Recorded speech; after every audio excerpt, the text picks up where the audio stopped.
Hello and welcome back to Weather Watch, Millersville University's exclusive weather entertainment program. I'm your host Phil Goyette. Let's start by getting you caught up with weather that has made recent headlines around the globe in your weather in 60 seconds.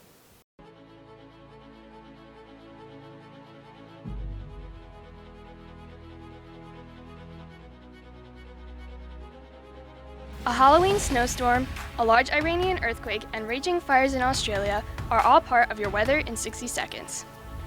Midwesterners were in for a scary surprise when a snowstorm broke snowfall records in multiple cities on Halloween. The late October storm dropped as much as 8 inches in some areas, causing poor road conditions, flight cancellations, and delayed trick-or-treating for many communities. On November 9th, Iran's eastern Azerbaijan province was struck by a 5.9 magnitude earthquake at 2:17 a.m. 5 people were killed and over 300 people were injured. The main earthquake was followed by 40 aftershocks, leaving many homes destroyed. During the week of November 11th, over 83 fires burned across New South Wales in Australia. This area has been under a severe fire danger due to dry air and changing winds. More than 200 homes have been affected and at least 21 people were injured. And that's your weather in 60 seconds. Winter weather plays a major role in making plans for the winter and holiday seasons, and many are wondering what's in store for this winter. We sat down with meteorologist Eric Hörst to get his input on the coming winter season. December 1st officially marks the first day of meteorological winter, and with that, many individuals are eager to know what this winter has in store. We sat down with meteorologist Eric Hörst, the director of the Weather and Information Center here at Millersville, to hear his 2019 through 2020 winter outlook. So this winter's forecast is kind of a tricky one. Our most reliable signal for kind of understanding the dominant weather patterns or the likely trends for a winter is the Pacific, the El Nino-La Nina cycle, the warming and cooling of the equatorial Pacific. And you know, some winters there's a healthy El Nino, which tends to enhance a southern storm track and increase our odds of having some big storms. This winter the Pacific is pretty much neutral. There might be a slight warming beginning, but that takes months to play out. So it's possible late this winter we could be entering a weak El Nino, but I think for much of the winter it's a neutral Pacific, and that provides really no signal in terms of the downstream effects here in the Lancaster area, or across the United States for that matter. Now, something we can look kind of as a secondary influence is the northern Pacific, and there is a large warm blob, a pocket of warm water that's developed there in recent months.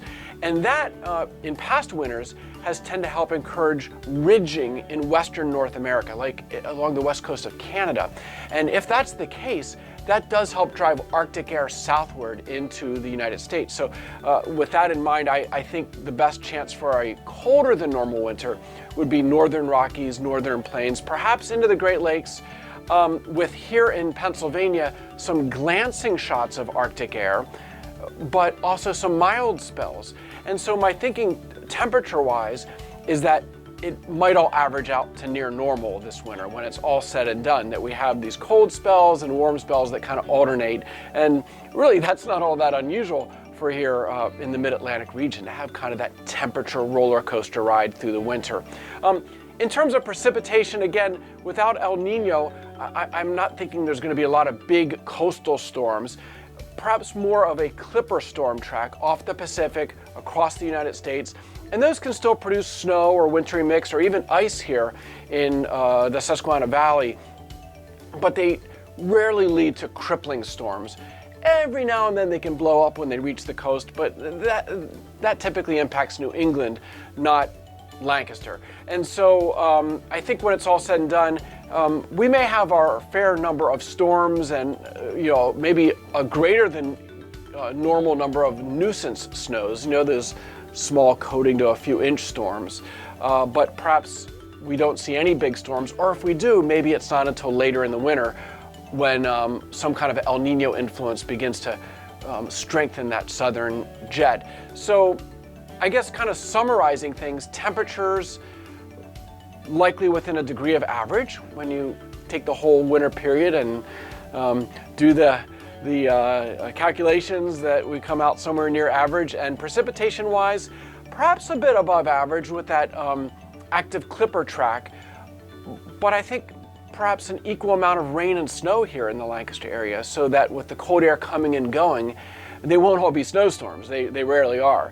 And so total snowfall probably in the average range, 25, 30, maybe 35 inches if we do get a bigger storm late in the winter. And then some rainfall, several inches of rain as well. And quite possibly an ice storm sometime late December, January, early February. I wouldn't be shocked to see an ice storm in a winter with an active pattern like this. Over the past few weeks, many meteorology students here at Millersville played a major role in installing a brand new automated surface observing system that will provide students with accurate and up-to-date weather data. We spoke to Dr. Richard Clark to learn more about this. To improve and widen our ability to forecast local and accurate data for our community, Millersville Meteorology recently installed a new automated surface observing system, most widely known as an ASOS, this fall. This system was installed with the help of John Doherty, a former Millersville Meteorology alumni and current Vaisala employee. Additional help was provided by the meteorological instruments class and meteorology students, who was able to get a hands-on experience and be able to take what they learned in the classroom and apply it to the real world. Dr. Richard Clark is here to discuss more about why installing this ASOS is so important to the department and to the students. It's a real pleasure for me to be here and introduce our latest addition to the meteorological measurement suite. Here I am with we're recently installing this automated surface observing system. It's an AWS 310 system from Vaisala, and it includes a ceilometer. And most of it is the usual stuff with your temperature and humidity probes and the pressure probes, net radiometer. We have a tipping bucket rain gauge, as you can see behind me. There's a altar windscreen that we're preparing to put around the rain gauge, but we just haven't installed it yet. One of the new additions, though, exciting additions to this particular observing system, is it has a present weather detector that's capable of detecting 7 different types of precipitation. And we're going to bring all of that information to the public via our website, and be able to use it. Students will be able to use it for research. It will become part of our climatological database. We're going to get ready to install in the next couple days. We're going to hook up our ceilometer, so we'll be able to tell cloud base heights. And in addition to that, the software will allow processing of aerosol layer height and boundary layer height. And we're looking forward to that for boundary layer measurements. We have the wind sensor is a sonic anemometer. It's a 2-dimensional sonic anemometer. And what's a little bit different about our site here is that we actually place the wind sensor on the roof of our meteorological facility. And the reason for that, even though it might not be the absolute prime location, that is it's not co-located with the rest of this, is because we have a legacy of wind measurements there. And so we decided that rather than bring it here and change the characteristics of the wind measurement because of the site relocation, we put it on top of the building. So this is our new site. We're really excited. The data is going to be online probably within a month, and you'll be able to explore it and interrogate it and do whatever you want with it. Of course, it'll be free to your download, and have a good time with it.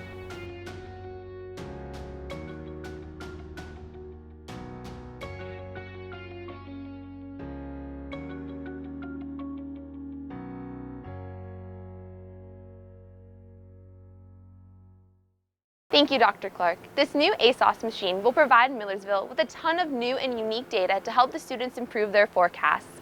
Reporting from Weather Watch, I'm student meteorologist Caitlin Good. That concludes this episode of Weather Watch. Please be sure to like us on Facebook and follow us on Twitter and Instagram to stay updated. You can also check out our MU Weather Watch YouTube channel to view all of our previous episodes. On behalf of the cast and crew, thank you for joining us, and be sure to catch us next time on Weather Watch.